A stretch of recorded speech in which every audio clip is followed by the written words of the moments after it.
Good evening, and thank you for joining us for another Northshire Presents virtual event. I'm Rachel Person, Director of Events for Northshire Bookstore, with store locations in Saratoga Springs, New York, and Manchester Center, Vermont. Thank you so much for joining us tonight. Before we get started, a couple of very quick notes. First of all, thank you for your support of independent bookstores and independent book selling. We couldn't do what we do without customers like you, so thank you so much for that. You can find tonight's event book at northshire.com. I'll be putting the link in the chat in a little while. And you can also find information about future upcoming events there as well. And then a quick logistical note, please use the Q&A box that you'll find at the bottom of your screen for any questions that you have this evening. You can also use the chat if you have trouble finding that. That's my boring notes. I'm so pleased that I get to be the one to introduce Sarah Ezrin this evening, as she joins us to discuss her new book, The Yoga of Parenting, 10 yoga-based practices to help you stay grounded, connect with your kids, and be kind to yourself. She is a freelance writer, yoga educator, and mom based in the San Francisco Bay Area. She's a frequent contributor to Yoga Journal, as well as Yoga International and LA Yoga. She has been interviewed in the Wall Street Journal, Forbes, and Bustle.com, and she has appeared on NBC News. She also writes for parenting outlets, including Scary Mommy, Motherly, Healthline, and Mind, Body, Green. Please join me in welcoming her to our screens this evening. Thank you. Thank you, Rachel. Thank you, Northshire. I'm just so honored to be here. It's funny as I'm reading the subtitle of the book being read, which is the 10 practices to help you stay grounded, connect with your kids, and be kind to yourself, when grounding is probably the last thing that I've been able to do recently. As many of you know, or if we haven't met yet, I have a 3.5-year-old and a 1-year-old, and it's real. There's a lot of scattering and a lot of, being spread quite thin between all the children and all of the responsibilities. And that is why I am just so grateful for the practice of yoga. Something that's been coming up, especially this week, is, I find my brain, it's been really challenging to be in the moment, which seems like, when you think about it, and I'm assuming most of you are parents, but it's like, you almost feel guilty even thinking about not being in the moment, right? Like, here you have these beautiful, perfect little beings in front of you. How can you not be present with them? But there's so many layers to being a householder, as we call it in the yogic path, being a family head and somebody that's running a home. And with the idea of presence, there's actually a lot of different types of presence. And so I wanted to actually start today by reading a little bit from the very end of the book, which says, "The only certainty we have is this very moment. And the blessing of a yoga practice, from asana, that's the physical practice, to meditation, to mantra, to prayer, is that these are the tools that can bring us back to the moment at any time we choose. Awareness is like a time machine. It can bring us to earlier days through choosing certain memories, or catapult us to future days through our imagination, or it can slow time down and bury us in this very moment. Because if there's any certainty in this world, it is that this moment, just like that beautiful child before you, is fleeting." So when I start to pay attention and I notice that I'm not paying any attention, I have to actually get grounded in where the mind is going. Because the impulse for most of us parents is, okay, we're feeling scattered, we're not being present, and then shame on you, we go down the guilt rabbit hole. But where is the mind going, and are we aware of where it's going? Because there are actually forms of meditation where you let your mind wander. And as long as you remain aware of what it is that you're thinking about, that still is a form of presence. So when it comes to parenting, our brains have to be in a million places at once. I have to be thinking about my 3.5-year-old as I'm also caring for my 15-month-old. I have to be considering my husband as I'm also doing my job. All of these things are requiring my attention at the same time. And so what do? How are we able to hone in and focus? And thank goodness, there is an entire toolbox for us to be able to use in order to do that. And that is the practice of yoga. So I started writing when I could put pen to paper. I literally, it was 4 years old and drawing out little books that I could write. And then I continued to write all the way through my elementary school years, middle school. In middle school, I thought I was going to write like vampire diaries, I kept going, I kept writing. I wrote all the way through the early days of my career in teaching yoga.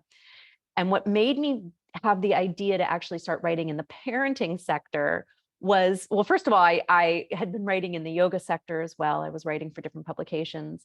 And when I got pregnant with my first son, it was a good pregnancy, but it was a very, very challenging postpartum period, severely. And a lot of things came up for me, and I had felt extremely alone about them. So I needed to be able to share in the way that I've known to share my whole life. And that was through my writing. So I started to pitch around different, topics and different articles. Like I had written about my miscarriage that happened right before our first son. I wrote a little bit about the anxiety that I was going through. And through that, when I started to get the responses from other people, it was so much more fulfilling than, when I write like a yoga sequence and people are like, oh, that felt really good on my hamstring. Like, yes, that's always rewarding. But there's something about writing a piece on the mental health aspects of motherhood and parenthood and having other parents respond to you that you realize, oh, I'm creating the community that I really need right now. And with my first son, he was born December 2019, which means he was 3 months when the pandemic happened. So we were quite isolated. And, as I mentioned, I had pretty severe postpartum anxiety. I had mild postpartum depression, never mind the stressors of, what was happening in the external world. And the writing was a lifeline. It was a through line. It was a way for me to reach out to other people, to I've always been a big fan of group therapy sessions and meeting style gatherings, and it was just this way for me to finally create the community that I had been seeking the whole time. So when it came time to, think about, well, I want to write a book, it seemed like a very natural progression. But really, where the book came from, as opposed to just writing these articles or doing these posts on social media, which was also a very helpful way to connect with people, doing a whole book, which had been a goal for years and years, but like actually making the commitment to do that was born out of the idea that when I went to seek other resources like parenting books and, parent momfluencers, if you will, and other parenting experts, I actually was feeling worse about myself. So I knew that there was power in connection. I knew I'd already experienced just in my own sharing what it felt like to have someone say, me too. But when I went seeking other experts or other parents for me to be able to be like, me too, I was kind of hard pressed to find those resources, especially when it came to the parenting books of it all, because many of the parenting books were very behavior based. It was all about, this is what you do to change your child's behavior. A lot of them weren't really talking to me as the mom. And, I say mother, but obviously I mean parent globally, it was just this big absence of what I knew was possible, but also what I was lacking and what I was looking for. And I did find some really interesting mindful parenting books, but all of them were from the Buddhist perspective, which yoga is actually, from the Vedanta lineage, which is, based on the Vedas and more from the Hindu tradition. And so it didn't really feel like it was speaking my language. And so I had these two missing holes inside of me, right? I needed my yoga practice. I wanted to find a way for my yoga practice to help me heal in this very intense new mom time. And I also wanted a way to link up with other people and to be able to share with other people so that community could be a part of that healing process. And that was when I had the idea for the book. And that was when I knew that the only way this book was going to happen was if I collaborated with many, many other parents. So that me too that I had been seeking, the me too that thrilled me on, the simplest Instagram post or the responses to the blogs that I've written, or what's, you get feedback on your email, somehow you end up put on Muckracker and, labeled a journalist, and people are emailing you about articles that you've written. All that feedback, I was like, where can I put all of these things together? And how can I feel the me too as well? So when I decided to dig deep and do the book, I reached out to every expert that I know, many that I did not yet know, all people that had wellness practices, not just asana, which is the physical yoga, but meditators, people that practice mantra, which is chanting. I talked to psychologists. I talked to people that run mother circles and parenting coaches, but everybody that has some sort of a spiritual practice. And I went to them and I just started to tell my story. And every time they said, me too, I would write it down. And pretty soon all of these interviews were formed. And I decided that this was going to be the thread of the book. Let's make this book a village where we actually have in our pockets the me too that we are all seeking when we're out there and we're lost and it's 2 a.m. and you haven't slept in 6 months and you feel totally alone. Where can we find that village? And since so many of us are so spread apart, let's put it in a book form. So my goal with the book, I say it in the very first chapter, which is everything you need to know is inside of you. So this was so important to me because all those books that I'd been reading, all the experts that I was seeking, all the advice that I wanted and craved, as I dug deep, as I started to do the interviews for the book, what I realized is all the questions I'd been asking and all that desire for me to hear me too, or for me to say me too, everything was being reflected back to me in this way that I realized, oh, I have all these answers. No, I am still a very new parent and I've not really been exposed to many kids other than my nieces and my nephews. I am definitely not a parenting expert. But as I'm listening to all of these sage wisdom coming from parents and grandparents and step parents and single parents and parents from all around the world that I got to speak with, I kept thinking, me too, because I realized that the questions I had for them, the things I was doubting in myself, I actually already knew the answers. And most of us already know I would say all of us do. Most of us know that there's a part of us that knows all the answers, but we start to look outside of ourselves for them. And while community is essential and critical, and it is the cradle that holds all of us as we launch into new parenthood, sometimes we can also start to give away our power by seeking out for others to do the reflecting for us when we may not really know the truth of it ourselves. So, for example, when my first son was having some issues he started to get a little abusive at school because I have a new baby that was coming in and I was terrified and I didn't know what to do.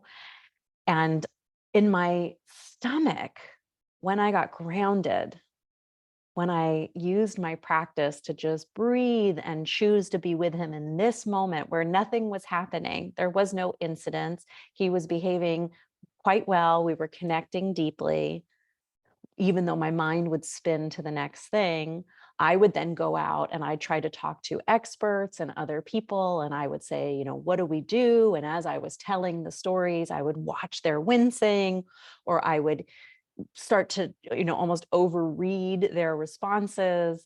And what I realized is as people were giving me feedback, my gut was telling me that something was different. My gut was telling me, no, I don't think that's the case for him. And no, I don't think this is, a long-term problem. And, yes, something kept telling me like, come back to the fact that I just had another baby. No wonder he's acting out. My gut knew. And all of the work that I've done over the past 20 plus years, that's what it allowed me to come back to.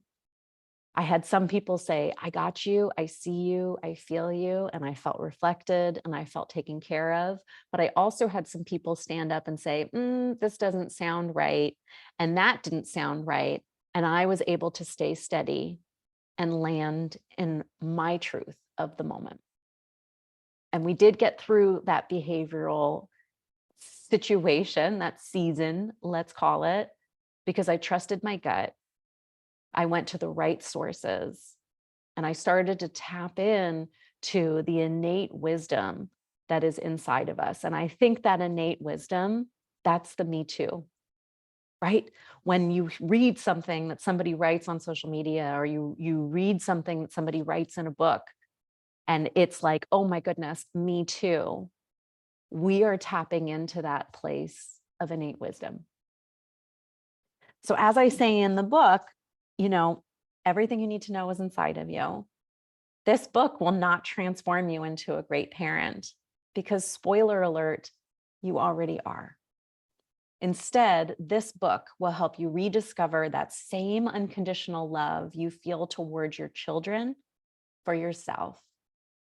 And when you come back to yourself, when you feel connected and whole, there's all that scattering, right? When we are connected and whole and present in the reality of this moment, then we can approach our family with a focused mind and a whole heart. And this is yoga. And maybe I should have led with the idea that what we think of yoga is actually poses in the Western world. But yoga at its root and at its core is connection. So having your hand want to raise when you read something that feels compelling to you or that you identify with, that moment of connection, that is yoga.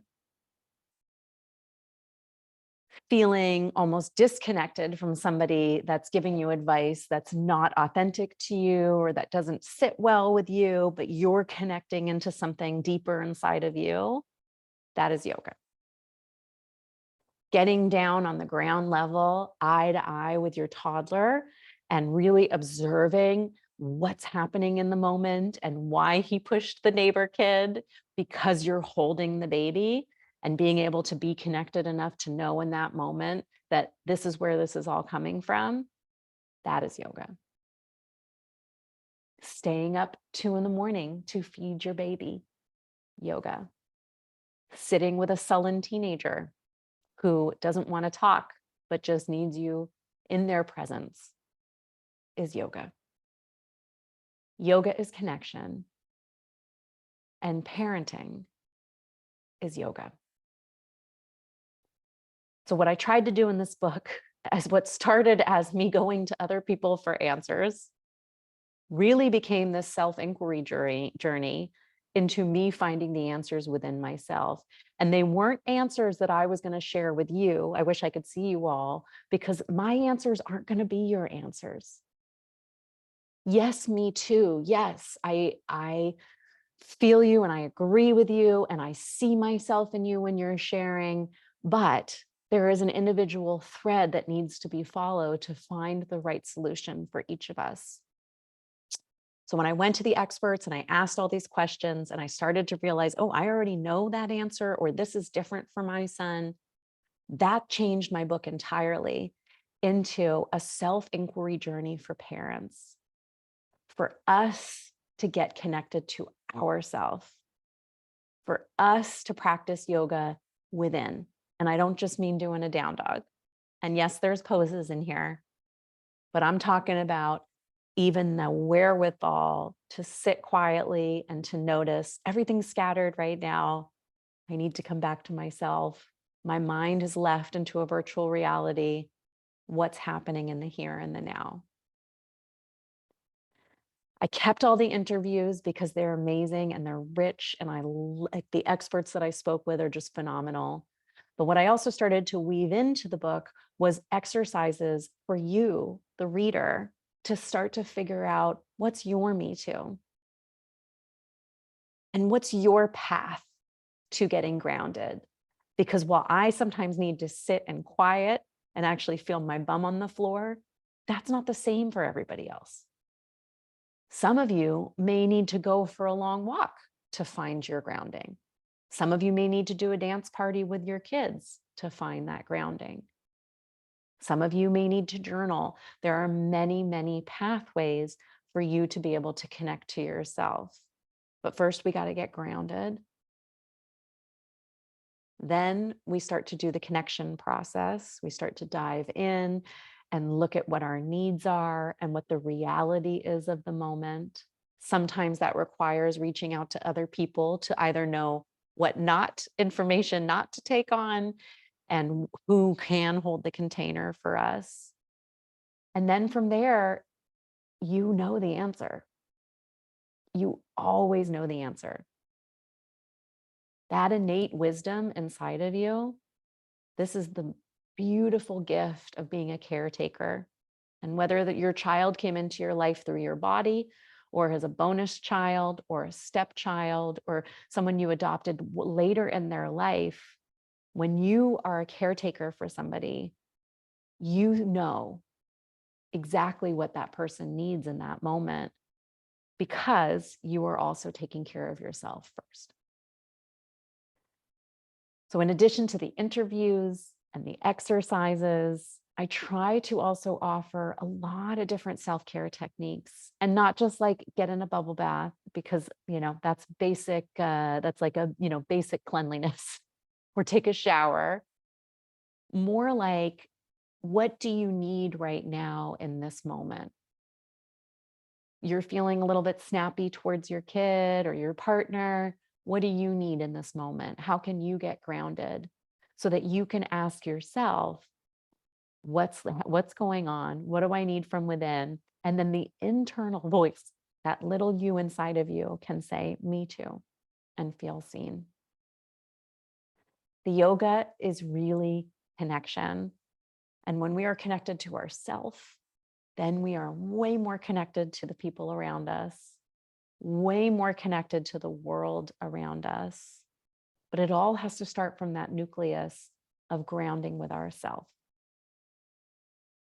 The other part of the book that makes me thrilled and excited, and I will save it for the end because it may not thrill and excite you, is that so much of what we have learned over the years in the yoga community and from yogic texts, some of which date from 1500 BCE, right? So we're talking like 3,500 years. I can't do math, 4,000 something. You can put it in the chat later.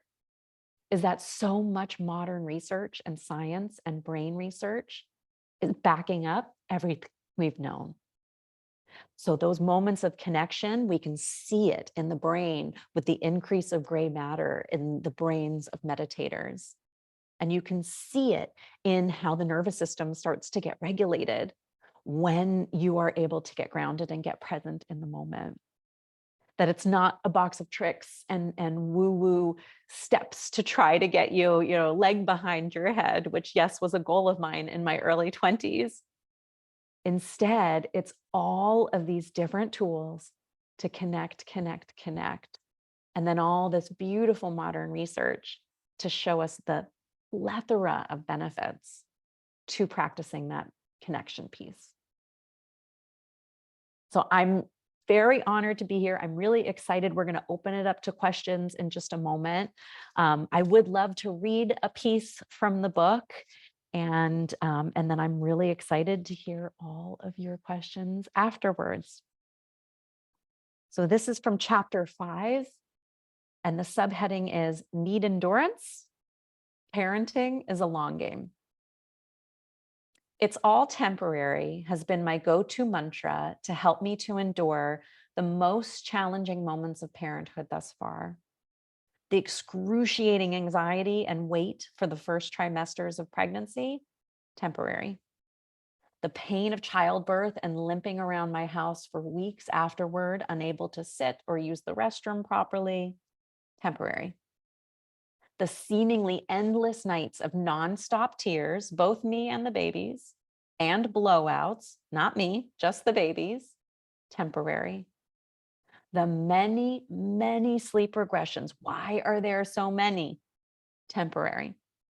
The no phase, the pulling the toilet paper off the roll every 5 seconds, the throwing everything onto the ground, the hitting the dog, the pushing other kids at the playground, the meltdowns on the floor of the grocery store, all temporary. And as I'm experiencing many of these cycles all over again with baby number 2, I keep telling myself it's all temporary. I look at my oldest and see how much he's changed in such a short amount of time. And I'm able to see that the most challenging moments along our journey so far eventually become blips within the greater picture of his amazing and beautiful life. In fact, in most cases, it's the hardest moments that have led to the most profound gifts.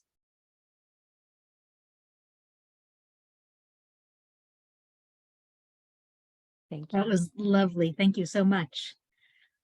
Audience, if you have any questions, you can put them in the chat or the Q&A box.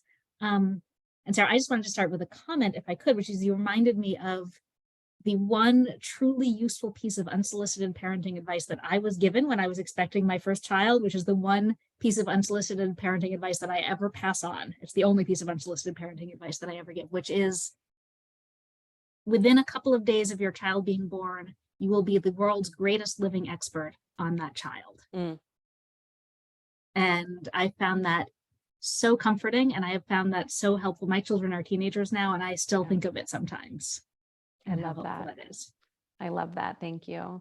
There's so much noise out there, right? There's a lot of noise. And like, I know I just wrote a parenting book and I'm like, don't buy the book because you have the answers.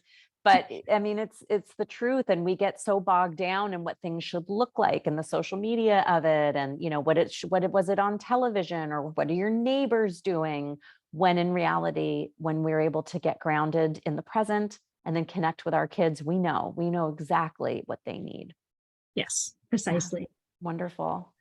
Our first audience question came in from Anna, wanting to know, do you have any recommendations on how we can find or build our own Me Too communities in the real world? Yeah, I mean, I'm a huge fan of, virtual communities, in person. I guess it depends. I'd want to know how old Anna's kids are, but in the earlier days, that, and I think when the kids are all the way up to toddlerhood, there are parent groups, right? There's many parent groups. Some call to action that I've been having at these different events is that we need parenting groups for kids of all ages. So there should be motherhood, fatherhood, parenthood circles, but you can seek those in your physical community so that you're actually meeting people that have kids of the similar age. And then you can sit and you can bond over that. Or, virtually is always a wonderful place to find people as well.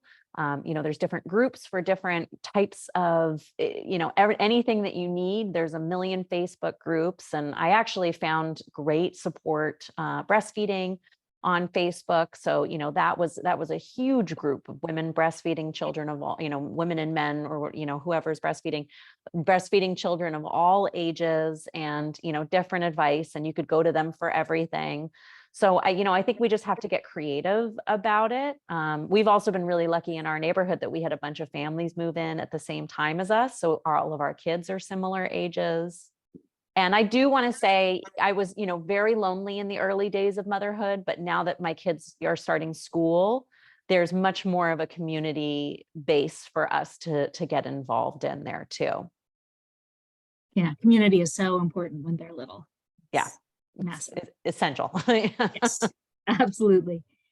Erica asks, how has the research you did as you worked on this book influenced your teaching practice? Well, I just quit teaching. Not kidding.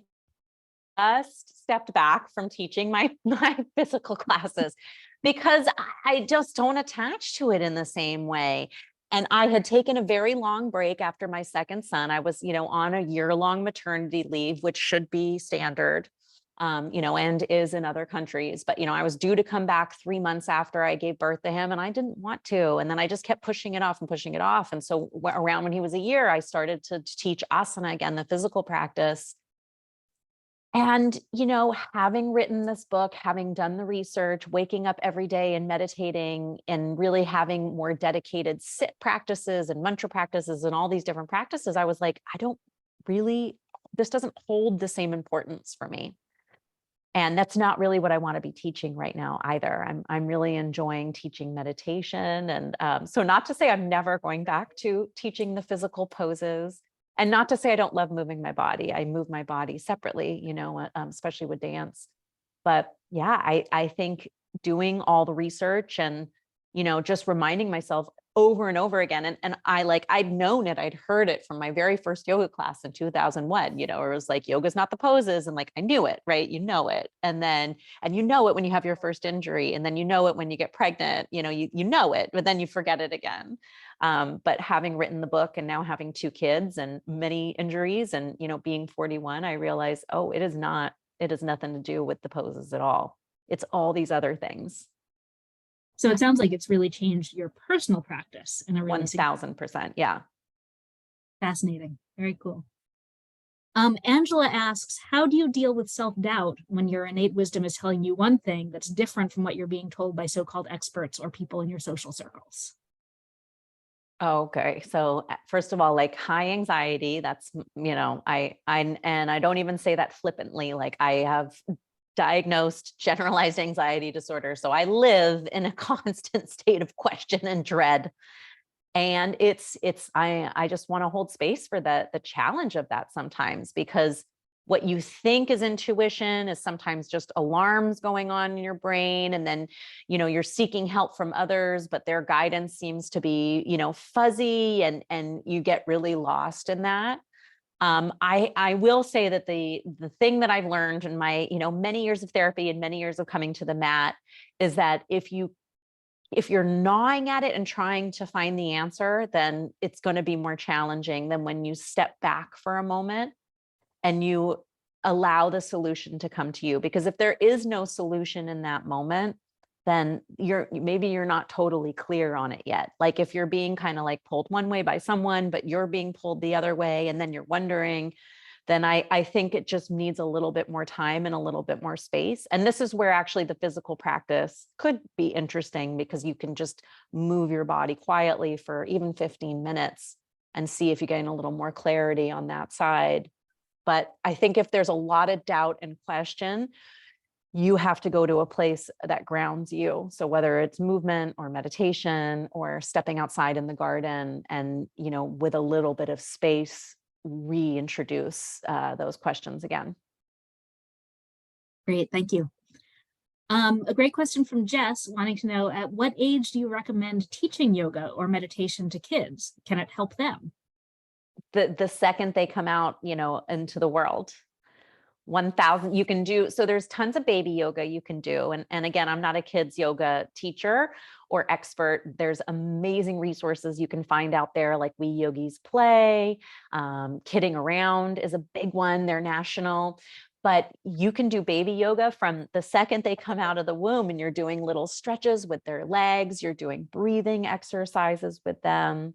I mean, really, they're teaching us, right? If you think about it, because our babies and our young children are, the ultimate presence keepers. That's why it seems like they're distractible, but really they're quite anchored in what's happening. So, if anything, they're teaching us in a very different way. Great. Ellen would like to know, do you have any tips for finding time for self-care? Well, we talk about this a lot in the book, which is that this idea that we have that self-care needs to be these like 2-hour excursions or like an entire weekend away with girlfriends, that we have to reframe that. Depending on the age of your kids, obviously it's different for you, Rachel, because your kids are now self-sufficient and they're teenagers. So you do have stretches of time. But when your children are younger, you really are sneaking it in wherever you can get it. So self-care is not going to necessarily look like an hour massage or a 2-hour yoga class. Self-care may look like simply eating before the rest of your family, before you sit down and serve all of the children in your family. It may be going 5 minutes early to an event so you can sit and get grounded. which was my plan tonight, but then I lost the link.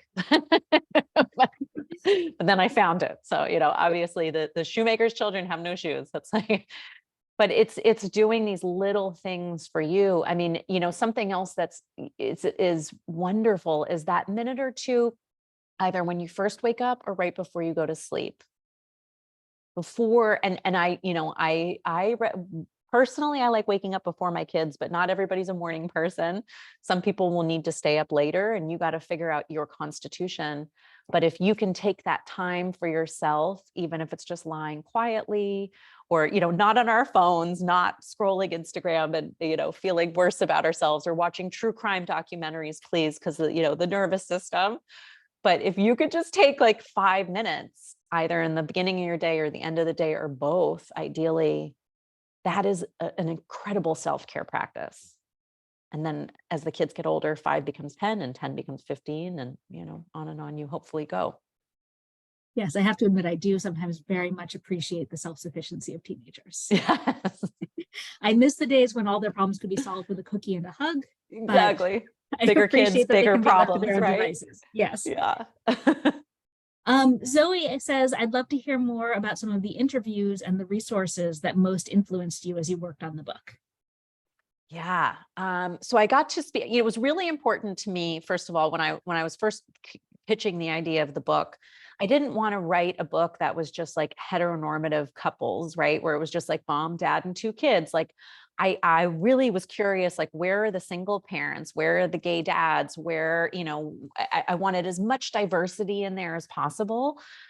So I really tried to sample. I mean, obviously I was speaking to people in the yoga community mostly. I did speak to different psychologists as well. But I was really trying to cover the whole world, people from all over. That was the other thing too, is I didn't want it to just be North American based. So I was able to reach out to a pretty diverse group of people. There's 10 key parents who, when you get the book, you'll see these like little sections that are called parenting in practice. And they were like my core group. They were who, when I said I was originally writing the book, it was all about them and hearing their stories. But then that's when I realized, like, oh, I have my own story that came out of that. But I put all their stories together. I kept all their stories in a different resource. But yeah, I have my 10 core group, and then different people woven throughout. But it was just very, very, very important to me that we had a wide smattering of different styles of parenting, different makeups. I talked to step parents, grandparents. So it was really cool to be able to put that all together in one place, because that's family, right? Like, all my siblings are half siblings. My dad's on his 3rd marriage. Like, my niece is adopted. My other niece is from a surrogate. Like, it's not this nuclear family of what we were sold, in that Rockwellian mid-century of the 1900s, as it's called now. Did you know that? Did you know that we were born in the 1900s? Yeah. Yes, at least according to the kids. According to the kids. But yes, but yeah. So it was just very important to have a wide range of different approaches and different outlooks. Nice. Rose would like to know, do you think you'll write another book after the experience of writing and publishing this one? Yes, definitely. Although, so like, and have you written a book, Rachel? Have you written your book yet? No. You will. No, I'm not. You don't want it? No. Really? I don't want it. I don't want it badly enough. No. Okay. But you love supporting the books, which I appreciate. That's so wonderful. The process of it, right, is that you get this idea, it becomes your baby. It's everything you think about. You're obsessed with it for months and months and months and years on end. Then it gets formed. Then you hand it over to people, and then they do all this stuff with it that's completely out of your hands. And then they send it back to you, and they're like, do you like this? And you're like, I don't know, and that's why you have to go like, okay, wait, what's my innate wisdom here? Okay, yes, I do like this. This is helpful. This is not helpful. And it's this group project. And then you send it out into the whole world. And it's like, you're literally, your heart is outside your body, which is why they often will say your book is your 3rd baby. And then you talk about it incessantly for the next 3 years or however long. And by the time you're done with it, you're like, okay, I'm ready for the next. It's just like, It's kind of like early parenthood, I think, right? Where it's just you're in the gauntlet, you're in it, you're in love. It's the most amazing thing, and then they start to explore in the world, and then you're like, okay, I think it's time for the next. I definitely have my ideas, but nothing's been like a lightning bolt yet. But yeah, still very much in the yoga of parenting of it. But I can see the forest. That's very cool. That is actually all the audience questions that we have, and we had a few minutes left. I wondered if you wanted to take us away by reading. Oh, actually, one more just came in. Oh. So let me get to that. These are great questions, by the way. Thank you. Yes. So this question comes from Drea. Yes. Saying, as you know, life is super busy with the twins. Yes. Would you recommend that folks read the book individually or with a spouse or partner? Well, first of all, I want to say hi to Drea because she was one of my students. I don't like saying my student. She is a student that has attended my classes, and we have bonded over the years. Another Bay Area mama.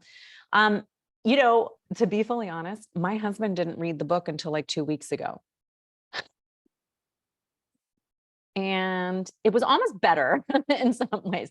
I had given him many different PDFs of it. I'd like read chapters out loud, but I think you have to do the work for yourself first. And it has to be from you in order for someone else to then have their own experience.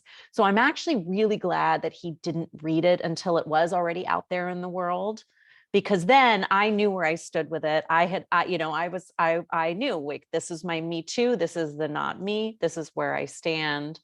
And then when he read it later, it was clarifying for him. And he was so excited about it that it all felt very authentic, as opposed to me going through it. And this is obviously different, the writing process and the reading process, but me being like, do you like this? Is this okay? Does this sound all right? Is it all right if we share this? So I feel like you have to go through it on your own to be connected with yourself and to know what you're standing for and to know what your innate, wisdom is guiding you towards. And then you can share it with a partner. But then also, like, don't be disappointed if they don't read it, because, So that, I think, was the last audience question. So I wondered if you would take us away with another short reading from the book, if that doesn't put you too much on the spot. But I thought that would be a nice way to wrap things up. Let's let the book pick, okay? Sounds like a perfect plan. Okay. Oh, and the other thing too that we should mention is that there are poses in here too, right? So I totally didn't let the book pick. That was like, I was just like, nope, I'm gonna go to the next one. Nope. Okay. But I will read this. Okay. So there's a concept in yoga called the kleshas. And this is the chapter that explains what the kleshas are. The kleshas are the obstacle to self-realization. So all that, like when we're trying to tap into that innate wisdom, these are the things that get in the way of that. And I'm not going to read all of the kleshas, but I'll just name them off really quickly. So the first one is ignorance, and not ignorance like you don't know what's going on, but ignorance that you have the wisdom inside of you, right? We doubt it, and we think, we're flawed humans. But when we come into that place of deeper knowing, when we feel those like connection moments, then we realize, oh, I do have the answer. So the first one's ignorance. Then there's aversion, like not wanting something, right? When you're like, oh, that doesn't feel right. And then there is also attaching. So when you're like, you actually really like something so much that you're like, okay, I want more and more and more of that. And then there is also we consider, and we talk about it being, sometimes we talk about it like letting go of different phases of self, and a fear of letting go those different phases of self. So all of those things come together. It's called Benuvesha anyway. And when we're practicing them, they can kind of block our innate wisdom. So if we're able to let them all go and really tap into what we need. Anyway, I explain it better in the book, I promise. It's late for all of you. It's 3:00. It's late for me too. Okay, I'm just going to read it. Parenting is hard enough as it is. Layer in the outside pressure of society's ideas of what a perfect parent should look like, and we have a recipe for suffering. Full disclosure, I've had my child repeat something amazing to get the shot for Instagram. I've been completely checked out at holiday gatherings and events because I was more swept up with the Instagram reels or TikToks that I was creating than being present with my family. I literally TikToked my way through labor with my second. I've gone down many a rabbit hole of looking at parents' social media profiles where everyone looks happy and fit and put together, and then comparing my life against theirs. But the profiles we see on social media are curated versions of people's lives. They are aspects that people choose to share, not the entire picture. Thankfully, there seems to be a movement of profiles and influencer parents that are way more into being real. In the second part of Patanjali's Yoga Sutra, there's a concept known as the kleshas.